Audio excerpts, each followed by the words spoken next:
Good evening, everyone.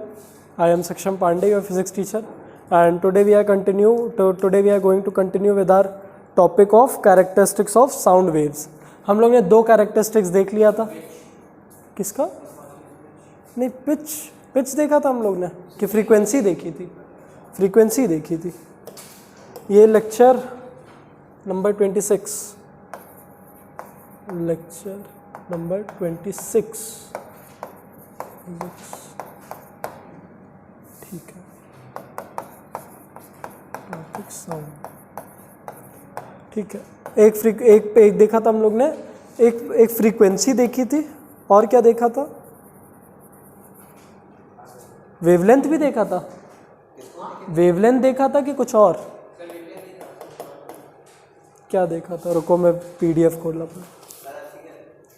हाँ,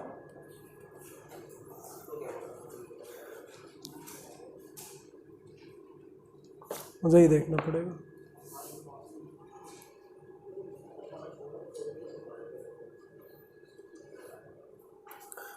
ninth ICSE.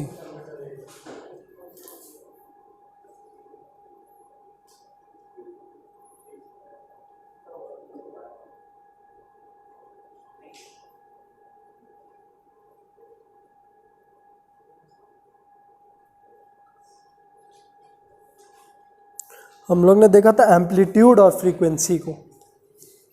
Amplitude and frequency, जिसमें से कुछ ना कुछ आरुष ने बड़ा अच्छा बताया था. देखो बेटा, बात करने लगे तुम लोग? बात करने लगे कि नहीं? नहीं, चलो अब जल्दी उधर बैठो. अर्पित, तुम सबसे आगे आओ. चलो जल्दी आओ. युवराज, तुम उधर. चलो यहीं बैठ जाओ. ऐसे टेढ़े होके क्यों बैठे हो? सीधे होके बैठो. बात तो नहीं होगी कि तुमको भी अलग करूं? हाँ, आ जाओ. हाँ, ठीक है. अब बात होगी तो एक को बाहर बैठा दूंगा. बाहर भी बेंचेस है ना, क्लास के बाहर. आज देखते हैं वेवलेंथ.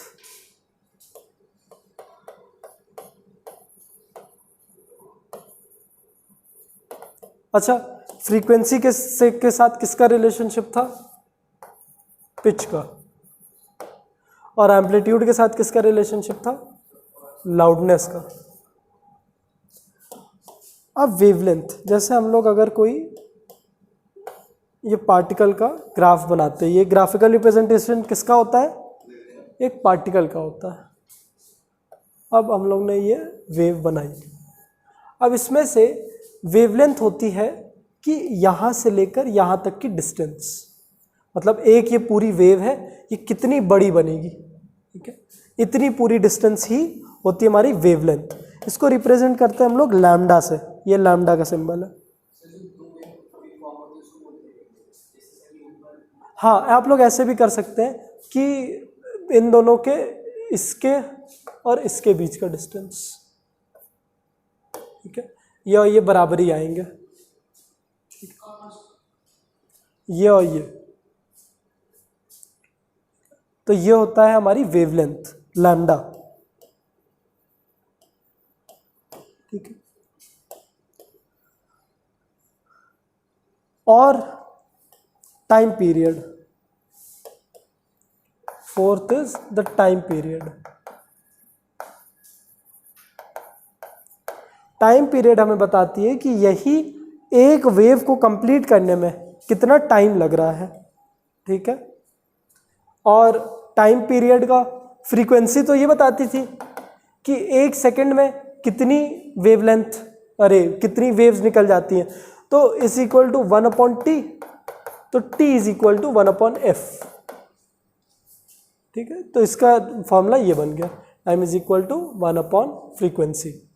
तो अगर साउंड वेव का, बेटा वेव का, अब अगर उसकी फ्रीक्वेंसी ज़्यादा है, मतलब अगर वो ऐसे ऐसे ऐसे ऐसे ऐसे है, तो उसका टाइम क्या हो जाएगा? फ्रीक्वेंसी ज़्यादा है तो टाइम कम हो जाएगा. मतलब अब वो एक ही सेकंड में ज़्यादा वेव्स फॉर्म कर दे रही है. तो when frequency of the sound wave increases, the time period decreases. मतलब वो अब उतने ही टाइम में ज़्यादा वेव्स निकाल दे रही है। तो ये टाइम पीरियड हुआ। अब पांचवा है वेव वेलोसिटी, मतलब ये वेव कितने वेलोसिटी के साथ, किस स्पीड के साथ आगे जा रही है। Wave velocity. अब वेलोसिटी वर्ड आया है तो वेलोसिटी का फॉर्मूला क्या होता है, डिस्प्लेसमेंट अपॉन टाइम। अच्छा एक चीज तो हम लोग देखना ही भूल गए, ये वेवलेंथ का हम लोग ऐसा ही यूनिट है मीटर, क्योंकि ये तो मीटर में ही डिस्टेंस है तो मीटर में ही मेजर किया जाएगा, तो इसकी यूनिट है मीटर। लेकिन इसका सिंबल है ये, क्या बोलते हैं इसको, लैम्डा। ठीक है, वेवलेंथ को हम लोग ऐसे लिखेंगे, तो लैम्डा ही है हमारा डिस्प्लेसमेंट। क्लियर बेटा, बात कर रहे हो अब तुम दोनों भी, क्या हो गया। हाँ जाओ बैठो।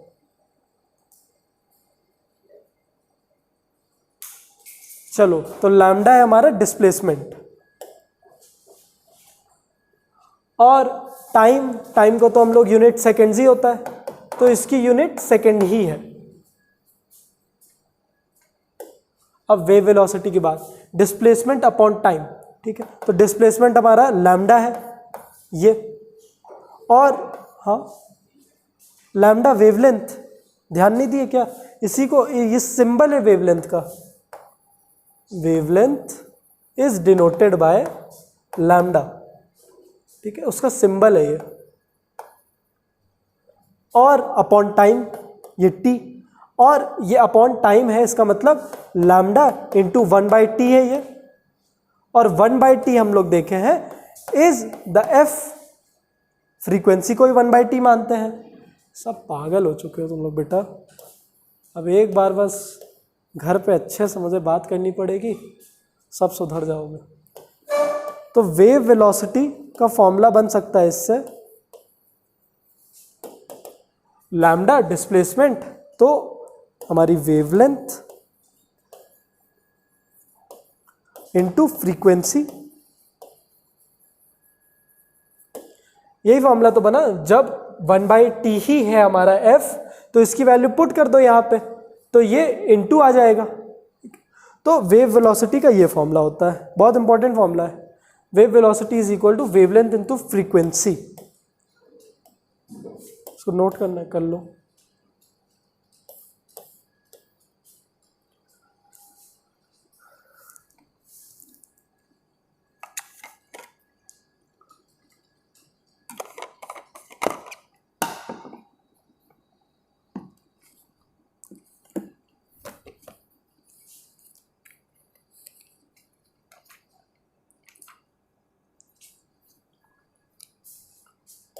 ठीक है, तो वेव वेलोसिटी, वेलोसिटी तो v से डिनोट कर सकते हैं, is equal to lambda into F. This is the formula. ये क्वेश्चंस में बहुत आएगा, न्यूमेरिकल जब सॉल्व करेंगे तो ये बहुत चलेगा, v is equal to lambda into F. अब हम लोग देखते हैं कि ये जो वेलोसिटी है ये कैसे अफेक्ट हो सकती है, मतलब इस पे क्या, कौन कौन से फैक्टर है which will affect the velocity of the sound wave. Factors affecting the velocity of the sound wave। पहला फैक्टर बुक ने बताया है द टेम्परेचर। अगर टेम्परेचर हम लोग बढ़ा दें तो साउंड क्या और तेज ट्रैवल करने लगेगी क्या, या और धीमे, कोई फर्क नहीं पड़ेगा आपके हिसाब से। अगर टेम्परेचर हम लोग बढ़ा दें किसी मीडियम में, जैसे इसी रूम में अगर मैंने टेम्परेचर बहुत बढ़ा दी, तो साउंड क्या तेज ट्रैवल करेगी या धीमे, तेज, तेज, धीमे। बहुत बढ़िया अर्पित बेटा, तेज ट्रैवल करेगी। ठीक है, तो अगर हम लोग इंक्रीज कर दिए temperature has a direct relationship with the velocity of sound. ऐसा क्यों होता है? एक बार आपको याद होगा, आपने बोला था जाड़े में मुझे बहुत चिल्लाना पड़ता है, मतलब साउंड धीमे ट्रैवल कर रही है, इसका तो यही मतलब हुआ। तो टेम्परेचर अब हमने नीचे किया तो वेलोसिटी गिर गई, तो टेम्परेचर अगर हम लोग बढ़ा दिए तो वेलोसिटी भी बढ़ जाएगी। ठीक है, लेकिन ये कोई रीज़न तो हुआ नहीं, ये तो केस हुआ ना। रीज़न समझते हैं। देखिए रीज़न ये है कि एक इनक्लोज, जैसे इस रूम में मैं इस रूम को ये इनक्लोज कर दे रहा हूँ। अब इस रूम में, नहीं बेटा तुम चुप रहो, इस रूम में मीडियम क्या है, एयर है। ठीक है, एयर के मॉलिक्यूल्स हम लोग यहाँ बनाते हैं। कम वैक्यूम, वैक्यूम कम ज़्यादा नहीं होता है। वैक्यूम का तो मतलब ही है कि एयर मॉलिक्यूल्स सारे गायब कर दिए। अब थोड़ा वैक्यूम का मतलब क्या, थोड़ा छोड़ दिए। ठीक है, हाँ नहीं नहीं, कम या ज़्यादा वैक्यूम नहीं होता, वैक्यूम वैक्यूम होता है। एटमॉस्फेयर में डेंसिटी आती है, अगर इसकी डेंसिटी बढ़ा दी मैंने, वो उस पर भी बात करेंगे। अच्छा पूछ लो बेटा, क्या पूछ रहे थे, कुछ बोल रहे थे ना तुम। चलो उलझुलूली क्वेश्चन था, चलो ठीक है। अब जब हम लोग ने इसको हीट किया, टेम्परेचर इसका बढ़ाया, तो ये रैपिडली मूव करने लगेंगे। रैपिडली मूव करने की वजह से क्या हो जाएगा, और पास पास आ जाएंगे ये लोग। तो अगर मैंने कोई भी एनर्जी इसको दी तो ये तुरंत इसको दे देगा, ये इसको, ये इसको, ये इसको, तो पूरे रूम में बहुत जल्दी जल्दी फैल जाएगा। हाँ, सॉलिड में तो डेंसिटी ज़्यादा, ये मॉलिक्यूल ही ज़्यादा है उसमें। उसमें तो अगर मैंने ये बनाया तो उसमें तो मॉलिक्यूल ही एकदम पास पास है। ठीक है, इसमें वो केस नहीं है, इसमें मॉलिक्यूल इतने पास नहीं, मॉलिक्यूल लिमिटेड है, बहुत कम कम, लेकिन पहले बहुत दूर थे। अब जब मैंने इनमें वेलोसिटी लेते आए, इनका टेम्परेचर बढ़ाया, तो ये बड़ी बड़ी जल्दी जल्दी वाइब्रेट करने लगे। तो ये यहाँ से यहाँ चला जा रहा है, ये वाला यहाँ से यहाँ चला जा रहा है, ये वाला यहाँ से यहाँ। तो नंबर ऑफ मॉलिक्यूल्स थोड़ी ना बढ़ेंगे, उनकी वेलोसिटी, तो ये बहुत जल्दी जल्दी बढ़ेगा, ऐसे ऐसे। इस वजह से रैपिड मूवमेंट ऑफ मॉलिक्यूल्स, और मॉलिक्यूल्स ही हैं जो एनर्जी को लेके जा रहे हैं एक पार्टिकल को। ठीक है, जैसे ऐसे समझ लीजिए, हम लोग तब से साइकिल का एग्जाम्पल ले रहे हैं, साइकिल को ही गिराना है वेव को वहाँ पहुँचाने के लिए। अब हम लोग अगर बड़ी हड़बड़ी में तेज़ी से साइकिल को गिरा दिया तो दूर तक वेव चली जाएगी ना, और जल्दी चली जाएगी। जितने झटके से हमने उसको मारा उतनी जल्दी जल्दी चलेगी वेव वेलोसिटी। इसका मतलब ये नहीं है कि बहुत दूर तक जाएगी, हम लोग वेव वेलोसिटी की बात कर रहे हैं, बड़ी स्पीड से जाएगी। अगर हमने झटके से किसी को दिया है तो बड़ी स्पीड से आगे जाएगा। अब वो गिरेगा कि कितनी दूर जाएगा वो नहीं डिपेंड कर रहा, कितनी तेज़ी से आगे जाएगा वो उसकी बात कर रहे हैं हम लोग, वेलोसिटी की। ठीक है, अब हम लोग अगर बात करें आपके जाड़े वाले केस की, कि जिसमें मॉलिक्यूल्स क्या हो जाएंगे और कम मोशन दिखाएंगे, मतलब हम लोग बड़े धीमे धीमे धक्का दे रहे हैं। तो अगर मैंने किसी को बड़े धीमे से धक्का दिया तो उसकी वेलोसिटी भी बड़ी कम रहेगी। तो जाड़े में इसीलिए वेलोसिटी कम हो जाती है, क्योंकि मॉलिक्यूल्स उसमें क्या हो जाते हैं, जाड़े में आप ही के जैसे मॉलिक्यूल्स भी हैं। जाड़े में हम लोग भी बिस्तर पे रहना पसंद करते हैं, निकलना नहीं पसंद करते, एकदम आलसी हो जाते हैं। तो हर मॉलिक्यूल की वही टेंडेंसी होती है, वो अपनी जगह पे ही रहना चाहता है, मोशन नहीं करना चाहता है। तो उसको जब एनर्जी मिलती भी है तो वो अपने पास ही रखता है और धीमे धीमे लेके जाता है। ठीक है, तो ये टेम्परेचर के साथ रिलेशनशिप। दूसरा, प्रेशर के साथ रिलेशनशिप।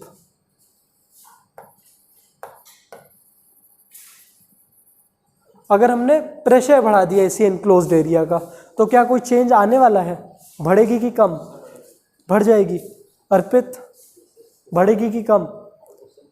प्रेशर अगर मैंने बढ़ा दिया एक एनक्लोज्ड रूम में, जैसे इसी रूम में अगर मैंने प्रेशर बढ़ा दिया, है ना, प्रेशर बढ़ाने का मतलब कि हम लोग,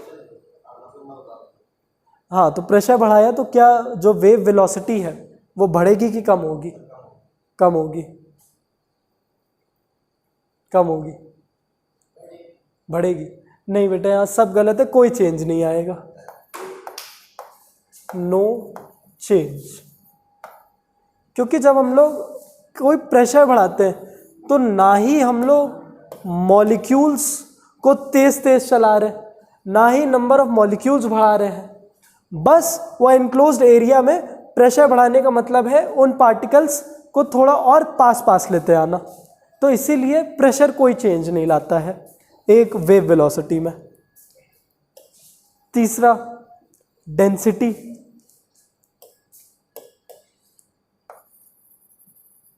डेंसिटी, इस पे बड़ी दिक्कत आती है। अब अगर हम लोग डेंसिटी बढ़ाते हैं तब क्या होगा वेव वेलोसिटी के साथ, क्या लगता है? डेंसिटी मतलब जैसे पहले इतने मॉलिक्यूल्स थे एयर में, ठीक है, 6 थे, अब हम लोग ने क्या कर दिया, इतने मॉलिक्यूल्स कर दिया, इसका मतलब है डेंसिटी।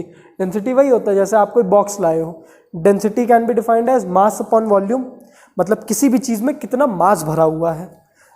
जैसे मेटल्स की डेंसिटी बहुत ज़्यादा होता है क्योंकि उसके अंदर मॉलिक्यूल्स बहुत भरे हुए हैं। आपने कोई बॉक्स लिया, उसमें आप पेन भरते जाओ तो उसकी डेंसिटी बढ़ती जाएगी, ठीक है। तो आप बताइए डेंसिटी का क्या रिलेशनशिप होगा, क्या हम लोग डेंसिटी बढ़ाएंगे तो वेव वेलोसिटी बढ़ेगी कि घटाएंगे तब बढ़ेगी? डायरेक्ट है कि इनवर्स रिलेशनशिप? मान लीजिए हमने एक केस में डेंसिटी बढ़ाया तो क्या लग रहा है, वेव वेलोसिटी कम या ज़्यादा? ज़्यादा। अर्पित, अगर हमने डेंसिटी बढ़ाई तो वेव वेलोसिटी कम या ज़्यादा? ज़्यादा। ज़्यादा? कुछ नहीं बेटा, कम हो जाएगी, ठीक है, क्योंकि जो वेव वेलोसिटी है इसका फॉर्मूला है 1/√, डेंसिटी, इसको रो कहते हैं। तो मतलब इसका डेंसिटी से इनवर्स रिलेशनशिप है। मतलब अगर हमने डेंसिटी को 8 टाइम्स इंक्रीज 4 टाइम्स इंक्रीज कर दिया तो √4 आएगा, तो 1/2 वेलोसिटी 2 टाइम्स डिक्रीज हो जाएगी। मगर ये तो क्वेश्चन उठ गया। हम लोग तो ये पढ़े हैं कि जो हमारी साउंड है वो एयर में जो धीमे ट्रैवल करती है, वाटर में ज़्यादा तेज, और वाटर में क्या है, हाँ। तो अब ये इसीलिए मैंने बोला यहाँ बड़ी फंसाते हैं क्वेश्चन, लॉजिकल है। हम लोग तो ये पढ़ते हैं कि अगर डेंसिटी बढ़ा दी है तब जो वेव है वो भी तेज़ी से ट्रैवल करेगी, लेकिन अब कुछ अलग बता रहा है। तो इसके पीछे रीज़न कुछ ऐसा है कि जो हमारे दूसरे मीडियम थे, जब हम मीडियम में चेंज करते हैं तो हमने जो एनर्जी पहले दी थी उसमें वैसे ही एनर्जी ट्रैवल की, लेकिन अब जब हम लोग ने पहले एनर्जी इसी को दी, इन्हीं 6 मॉलिक्यूल्स को, लेकिन अचानक से इतनी मॉलिक्यूल डाल दिया तो एनर्जी स्प्लिट होने लगेगी सब में, तो वेलोसिटी कम हो जाएगी। पहले क्या हो रहा था, हमने एनर्जी उतनी दी तो सब में बटी हुई थी, सॉलिड्स में तो एनर्जी भी हमने ज़्यादा दी, मगर एयर में पहले एयर ही में थी और एयर के ही मॉलिक्यूल बढ़ा दिए, डेंस कर दिया उसमें। मान लीजिए इसी रूम में हमने बात की और इस रूम में मैंने स्मोक कर दिया हर जगह।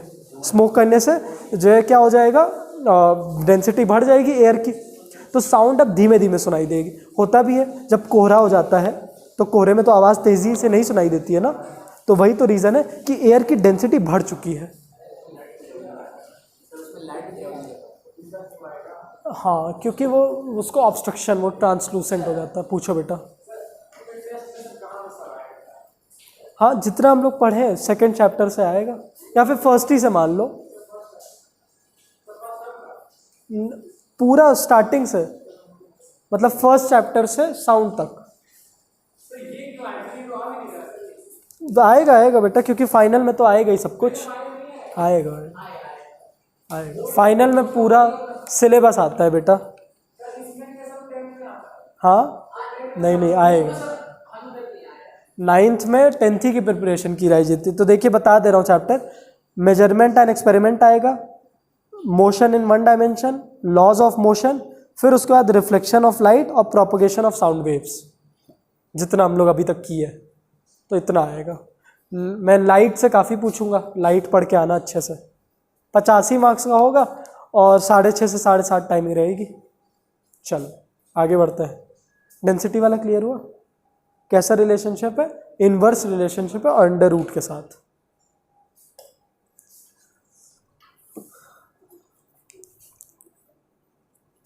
अब फ्रीक्वेंसी, चौथा फैक्टर अगर हमने फ्रीक्वेंसी का उठा लिया कि हम जो अब साउंड प्रोड्यूस कर रहे हैं बहुत हाई फ्रीक्वेंसी की है, तो क्या उससे वेव वेलोसिटी बढ़ जाएगी? बढ़ जाएगी? क्या लग रहा है, बढ़ जाएगी? युवराज बेटा क्या लग रहा है, बढ़ जाएगी फ्रीक्वेंसी बढ़ाने से? तुम लोग बेटा पागल हो गए हो क्या आज? बताओ, ध्यान क्यों नहीं दे रहे हो? तो क्यों नहीं सुन रहे हो? क्लास में किस लिए आए हो? एकदम पागल, सबकी किताब, कोई किताब नहीं लाया, कॉपी नहीं लाया और अकेला बैठ के पढ़ रहा है बस। ये बड़े विद्वान तो हो नहीं तुम लोग, हो तो सब फेलियर ही है ना। तुम तो अखंड फेलियर, वो तब भी एवरेज स्टूडेंट, वो भी एक एवरेज स्टूडेंट। तो क्यों अपने आप को इतना ओवर स्मार्ट समझ रहे हो? तो मुझे कोई दिक्कत नहीं है अगर कोई बहुत स्मार्ट बच्चा हो, वो कॉपी किताब ना लेके बैठे, हमें कोई फ़र्क नहीं पड़ता है, क्योंकि वो दिमाग में स्टोर कर रहा है। मेरे आंसर तो कर दो, मैं एक क्वेश्चन पूछूं, तुम क्वेश्चन ही मुझसे पूछ रहे हो आंसर की जगह। कम से कम क्वेश्चन पे तो ध्यान दे दो। बच्चे को नहीं समझ में आ रहा, उसके लिए तो मैं समझाने के लिए हुई, तो पर तुम क्वेश्चन भी मुझसे 2 बार बुलवा रहे हो। ओवर स्मार्ट मत समझा करो अपने आप को बेटा कभी, क्योंकि एक टॉपर कभी अपने आप को ओवर स्मार्ट नहीं समझता है। टॉपर नहीं तो कम से कम पढ़ने वाले तो बन जाओ। किसी भी पढ़ने वाले स्टूडेंट से जाके पूछो एग्जाम के एक दिन पहले, भाई तैयार कर लिया सर? लेकिन नहीं भाई, अभी तो बहुत बचा है, अभी तो पढ़ने जा रहा हूँ। और जो फेलियर बच्चा है पूरे दिन गेम खेलेगा, हाँ यार पढ़ लिए, अरे। और वहाँ टॉपर बच्चा 5-5 बार रिविजन करके पढ़ रहा है तब भी कि नहीं 6ठी बार करना है। तो वो क्यों कर रहा है? क्योंकि अपने आप को वो स्मार्ट नहीं समझ रहा है। स्मार्ट बनो, अपने आप को स्मार्ट समझो मत। जैसे ये बड़े अच्छे से पढ़ रहा है ये भी एवरेज स्टूडेंट, ऐसा नहीं कि बहुत स्मार्ट है, लेकिन अब कम से कम ये पढ़ना स्टार्ट कर रहा है। तो इम्प्रूव करने ही तो आए हो कोचिंग में, नहीं तो घर पे बैठे रहो। ऐसी पढ़ाई तो स्कूल में भी करते हो, बैठे रहो मस्ती करो। वहाँ बस ये है कि तुम कॉपी नहीं लाओगे तो पनिशमेंट मिल जाएगी, यहाँ पे ऐसा कुछ है नहीं। पर जिस लिए कोचिंग में आए हो, फीस दे रहे हो, वो कम से कम पूरा तो करो उस जॉब को। उसके बाद तो टाइम ही टाइम में बाहर निकल के मस्ती करो। यहाँ कर भी नहीं पा रहे हो अच्छे से, तो पढ़ाई कर लो अच्छे से। मैंने कुछ बोला किसी को भी कि किताब नहीं लाए, मैंने बोला अच्छा ध्यान से पढ़ ही लेना, तो पढ़ लो बेटा ध्यान से। नहीं समझ में आएगा ये सब कुछ भी, अभी नहीं समझ में आ रहा, जब किताब खोलोगे तो बिल्कुल भी नहीं समझ में आएगा। ठीक है, चलो अब से ध्यान देना स्टार्ट कर दो। अब जितना बचा है, फ्रीक्वेंसी अगर मैंने एक साउंड की बढ़ा दी, मतलब अगर मैंने उसका ग्राफ बनाया, साउंड पहले ऐसे ऐसे ऐसे धीमे फ्रीक्वेंसी जा रही थी, मतलब वो मान लीजिए 1 सेकंड में सिर्फ 10 बार वो वेव बना रही थी, मतलब 10 हर्ट्ज की उसकी फ्रीक्वेंसी थी। अब मैंने उसको 10 टाइम्स कर दिया, 1 सेकंड में मैं 100 हर्ट्ज निकाल रहा हूँ, मतलब ये ऐसी ऐसी फ्रीक्वेंसी हो गई। तो क्या उससे वेव वेलोसिटी पे फर्क पड़ेगा? क्या होगा? ज़्यादा हो जाएगी, कम हो जाएगी? ज़्यादा, कम, ज़्यादा। तुम बेटा तेजस, अरे यार तो पागल ही स्टूडेंट है। चलो बेटा, ये कोई चेंज नहीं लाएगा, क्योंकि होता क्या है, जब ये बढ़ेगी ना, तो आप लोग ध्यान दो कि इसकी वेवलेंथ भी तो ज़्यादा है। इस वाले वेव की देखो लेंथ कितनी ज़्यादा है, इस वेव की फ्रीक्वेंसी बढ़ने से इसकी वेवलेंथ भी तो छोटी हो गई। तो मैंने 10 गुना फ्रीक्वेंसी बढ़ाई, लेकिन 10 गुना वेवलेंथ छोटी हो गई। तो इसीलिए वो कॉम्पनसेट कर देता है, और वेव वेलोसिटी पे अल्टीमेटली कोई इफेक्ट नहीं ला रहा, क्योंकि देखो वेलोसिटी का दोनों के साथ डायरेक्ट रिलेशनशिप है, लैम्डा के साथ भी, वेवलेंथ के साथ भी, और फ्रीक्वेंसी के साथ भी। हमने फ्रीक्वेंसी को इंटू 10 कर दिया, उसकी वजह से वेवलेंथ अपॉन 10 हो गई, तो 10 तो कैंसिल ऑफ हो गया, तो फिर वही आ गया। इस वजह से कोई इफेक्ट नहीं लाता है। तो 4 चीज़ें पढ़ी हम लोग ने। पहला टेम्परेचर, टेम्परेचर हमने अगर बढ़ा दिया मीडियम का, तो वेव वेलोसिटी क्या हो जाएगी? बढ़ जाएगी बेटा, बढ़ जाएगी। ऐसे याद करो ना कि जाड़े में धीमे आवाज़, मतलब आवाज़ उतनी दूर तक नहीं, धीमे धीमे सुनाई देती है। जाड़े में जैसे ग्राउंड पे खेलोगे तो बहुत देर बाद सुनाई देगी, कोई बोलेगा आरुष और बहुत देर बाद सुनाई देगा आरुष, और गर्मियों में तुरंत तुरंत सुनाई देगा। ठीक है, तो लाइव एग्जाम्पल्स है। तो अगर हमने टेम्परेचर बढ़ाया तो क्या? वेव वेलोसिटी बढ़ जाएगी। दूसरा हमने डेंसिटी को लाया, डेंसिटी अगर मैंने बढ़ाई तो वेव वेलोसिटी नहीं, कम हो जाएगी, है ना। और कैसा रिलेशनशिप है? इन्वर्सली प्रोपोर्शनल और डायरेक्ट अंडर रूट का रिलेशनशिप है। ठीक है, प्रेशर, प्रेशर अगर मैंने बढ़ा दिया मीडियम का, नो चेंज, वेरी गुड। और लास्ट फ्रीक्वेंसी, नो चेंज। ठीक है, चलिए आगे बढ़ते हैं।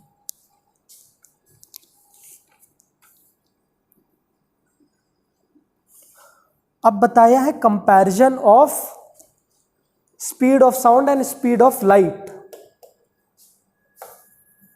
Speed of sound and speed of light.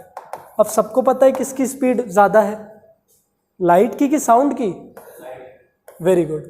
तो इसको एग्जाम्पल लिया है थंडर एंड लाइटनिंग से। थंडर एंड लाइटनिंग, दोनों में से क्या जल्दी ऑब्जर्व करते हो? हाँ, पहले लाइटनिंग ऑब्जर्व करोगे फिर थंडर।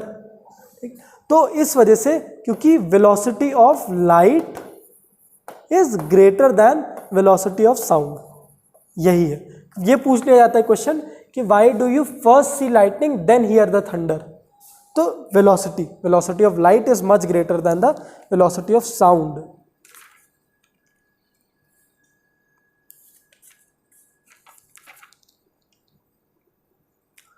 और अगर डिटरमाइन करना है साउंड की स्पीड एयर में, तो उसको कैसे करेंगे? आपके एक सेकंड कोई बुक दो, देखे एकोइंग है क्या? एको ऑफ साउंड है?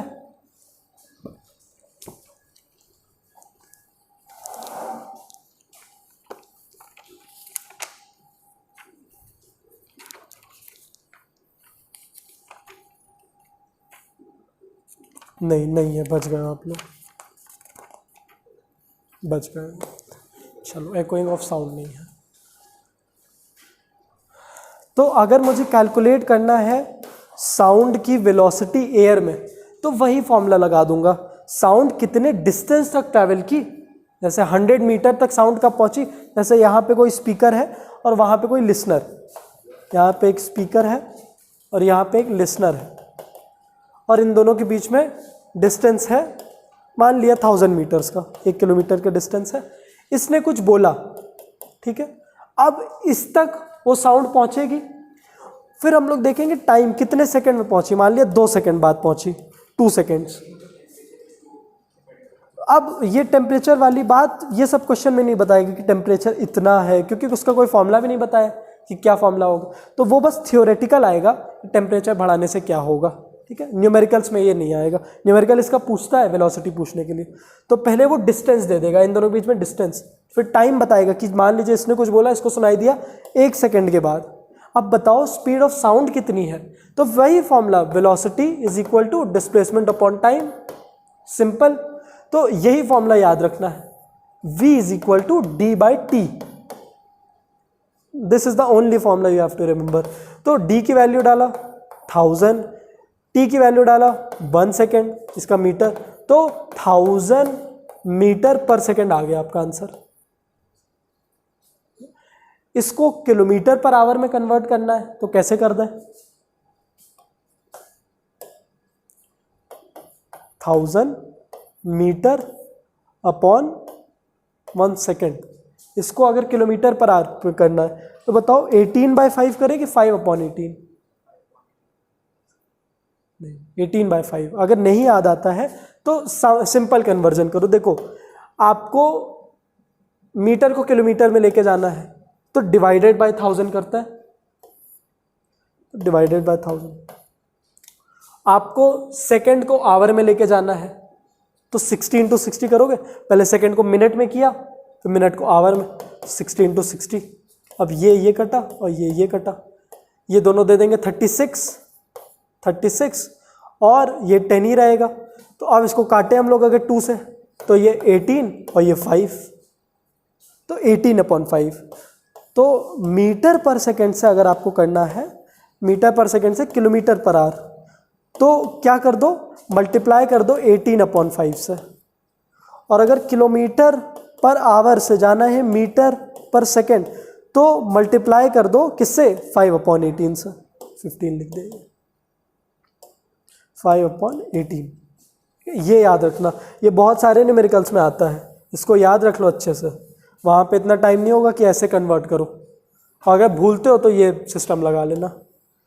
अब इसकी स्पीड थी 1000 मीटर पर सेकेंड, उसको किलोमीटर पर आवर में जानना है, तो 18/5 से मल्टीप्लाई कर दे, तो 1000 × 18/5, क्लियर।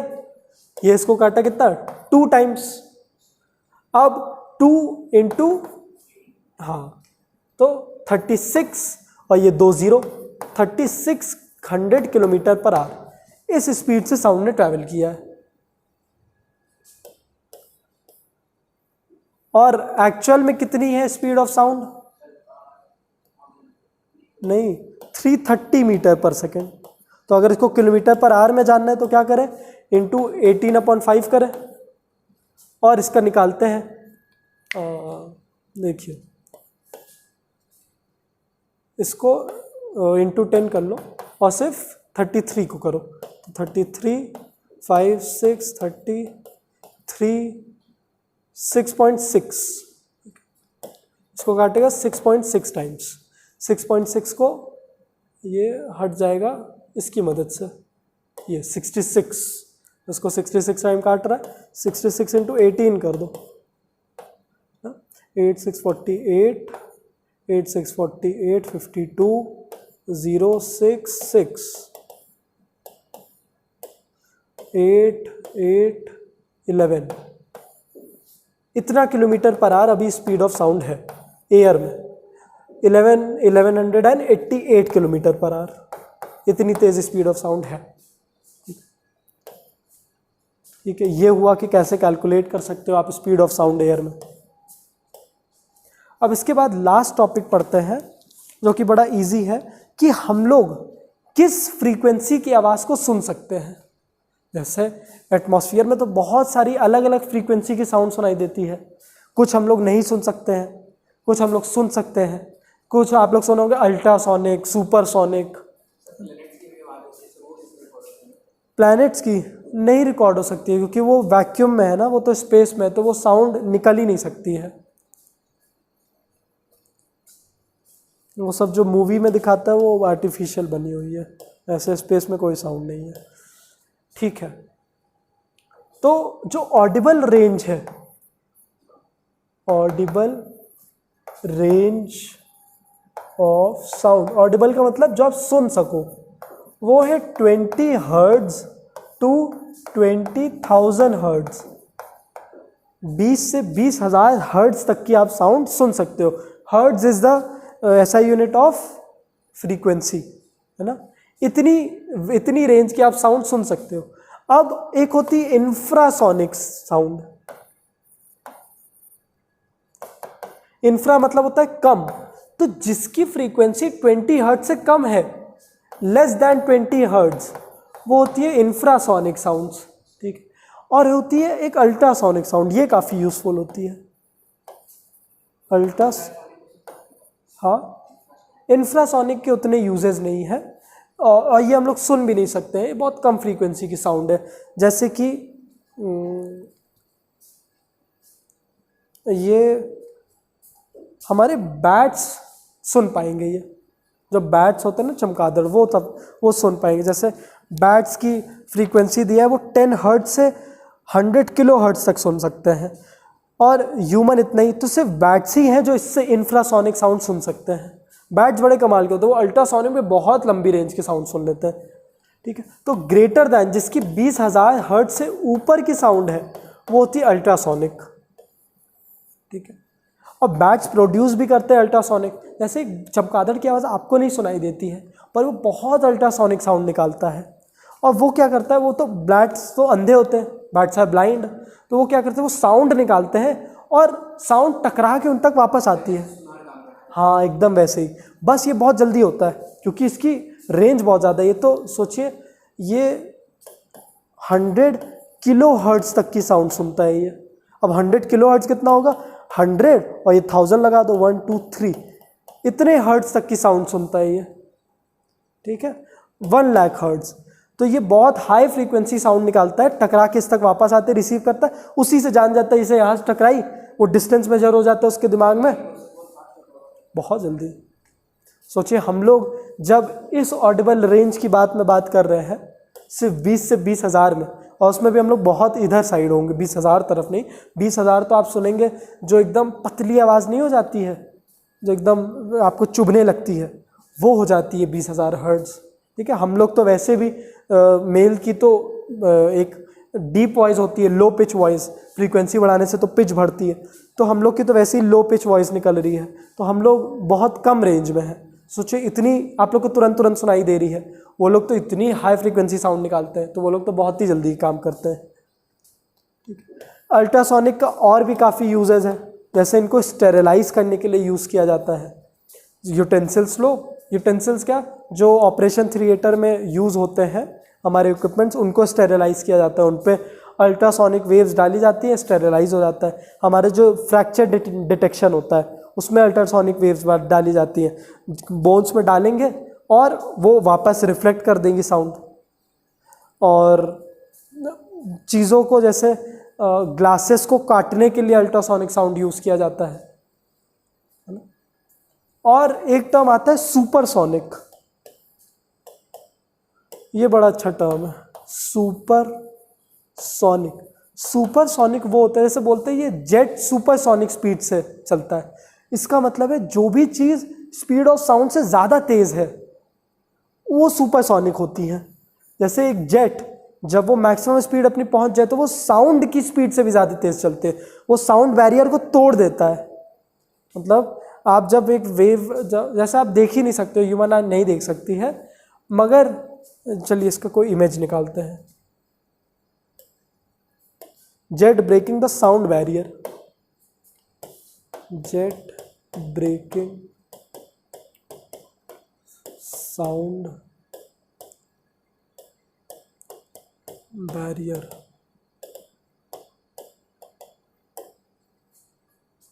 डबल आर होना चाहिए।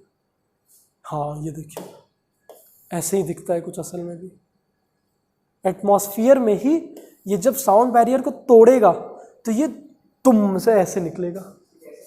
हाँ बनता है ये, हाँ ये एटमॉस्फेयर ही है, ये तो उसके स्मोक निकल रहा है, ये जो बाहर बाहर ये एटमॉस्फेयर ही है।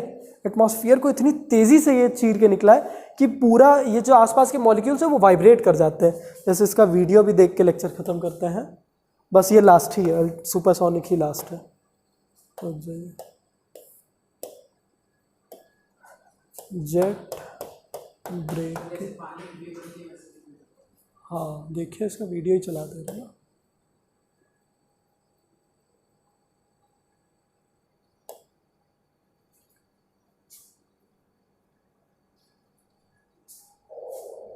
ये देखिए, देख रहे पूरा साउंड बैरियर ही तोड़ते हुए जा रही है।